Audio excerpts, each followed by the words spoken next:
Today, we are not just making tea, we are making a tea that's been trending everywhere, a tea made inside an orange.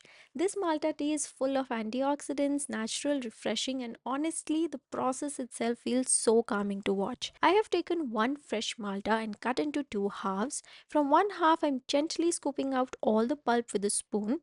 What we are left with is this beautiful orange shell, and this is where the magic starts. Now using a toothpick, I'm poking tiny holes over the peel, making it look like a small sieve. I'm placing this orange sieve directly on top of my cup. Into this, I'm adding 1 tablespoon of tea leaves and a few fresh mint leaves. Mint isn't just for flavor, it also helps with digestion and makes the tea feel lighter. Now taking the other half of the malta and squeezing it gently on top, the fresh juice starts dripping down. Next comes boiling hot water. Slowly pour it over the orange and look at this. Drop by drop, the tea starts flowing into the cup.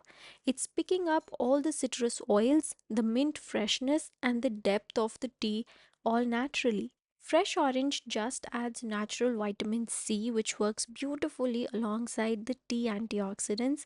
They support immunity and help the body deal better with daily stress.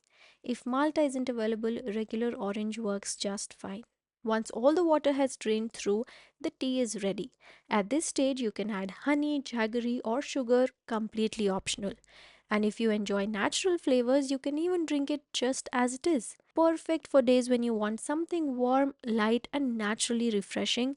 No machines, no preservatives, just slow brewing and real ingredients.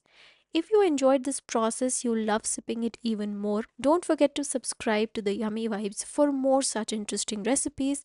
Bye bye for now.